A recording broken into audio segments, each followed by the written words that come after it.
Hey guys, welcome back to my channel. If you're new here, my name is Allie and I make new true crime videos every week. If you haven't already, I would love it if you hit the subscribe button so that you don't miss any of my new videos. Before we jump into our case today, I want to talk to you about something really cool.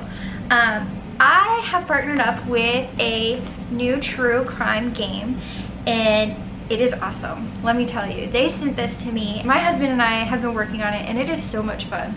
It is called Unsolved Case Files. And it's amazing. They send you your own case file and you get to solve a crime.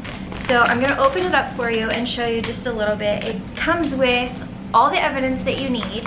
I'm not going to show you all of the evidence or anything like that because you have to get it yourself so that I don't ruin it for you. But let's get it out. It comes in this little bag and then it comes in your own little case file, and it's really cool. It comes with newspaper clippings, it comes with pictures, it comes with police reports. Everything that you need to solve this crime is in this folder, and it is not easy, let me tell you. There were a couple of times where we had to get clues because it's hard, but that's what makes it fun. So you get your case file, you open it up, you go through all of the evidence. If you get stuck somewhere, you can go to their website and ask for a hint, and they will give you a hint. If you still can't get it, then they might maybe give you the answer. But it's really fun. So it's perfect for right now with all of us being stuck inside.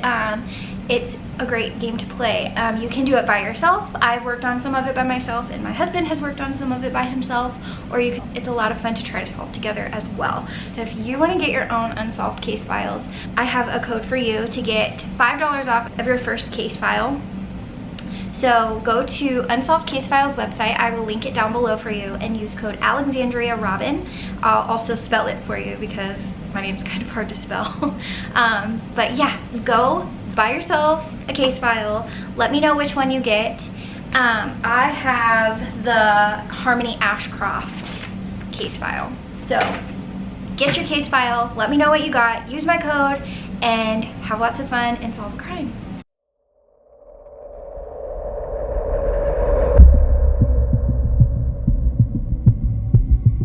So let's jump into our case for today.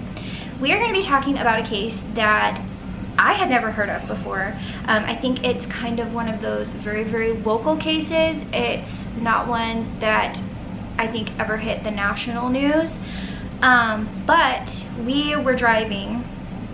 We moved across the country and we were driving and I saw a billboard for this case. And I don't know, it just kind of hit me, and so I wrote down the name, and when I got to our new house, I looked into it and I really wanted to do a video on this case. Even though there's not a whole lot of information out there about it, the family is basically pleading for help to try to solve this murder. And so I want to help them in any little way that I can, and this is my way of helping. So let's jump right in. This is the case of Robert Gurecki. His family calls him Bob. So like I said, there's not a ton about this case online. It is still a very open case. Police are still investigating. So really all I found were news stories, and the family has a website. The website is justiceforbob.com. I'll link it below, that way you can go and you can look as well. So there's not a whole lot about this case, but like I said, I wanted to cover it. Maybe one of you have heard of it, maybe one of you knows, who knows. So Bob Gurecki, from what I can tell online, was a really great guy. He was sweet, he was caring, he loved his family, he had stepkids and they loved him.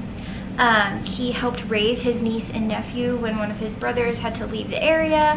He was just a really great guy. He loved his job. He was the president of, and he was kind of a quiet guy. He had dinner with his mom every single Friday night, and so that's where we're gonna jump into this case.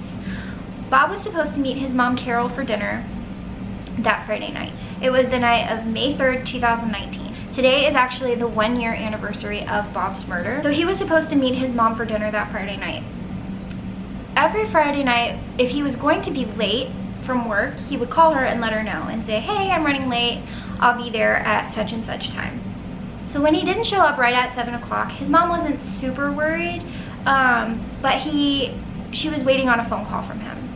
When he hadn't called by 8 o'clock, she started getting worried. So she called again at about 8:15, no answer. Then she waited, she thought, well, maybe, you know, he got caught up in something. And so she waited and called again at 10 p.m. and still no answer. So this was very, very worrisome. Bob always called her, he always showed up. He wasn't the type of person to miss a dinner date, and he especially wasn't the type of person to not come and also not call. So at this point, 10 o'clock that night, his mom, Carol, decided to start calling around. So she called the state police, she called some trauma centers, some hospitals to see if maybe there had been an accident, and nobody had any information on Bob. I believe the next morning is when she got the terrible news that her son had been murdered. And that's all they know. They know that he was shot and killed in his office at work and nothing else. As far as I know, police have no motive, they have no suspects, they have no information as to why Bob was murdered.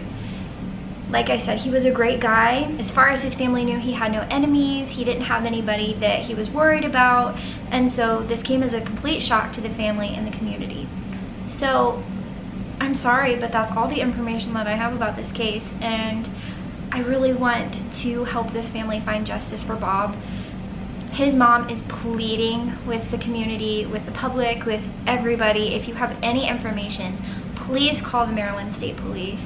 Please give that tip. It's been exactly 1 year and there's been no justice. And the family wants to see somebody punished for Bob's murder.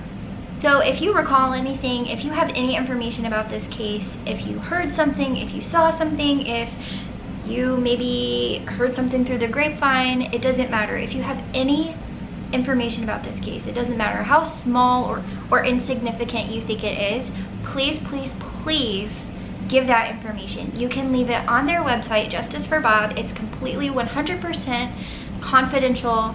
Nobody will know that it was you that gave the information. You can also call the Maryland State Police. I've got a few different phone numbers that I can link down below as well.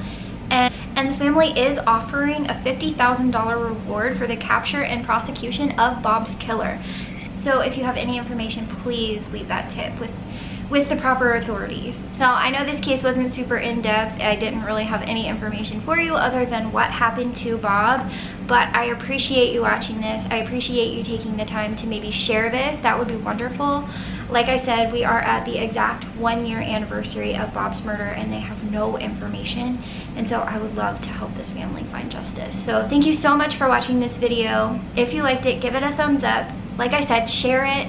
Any information, any outreach is great for this family, so please share it if you can, and if you haven't already, please subscribe. That way you don't miss any of my new videos, and I will see you next time. Bye.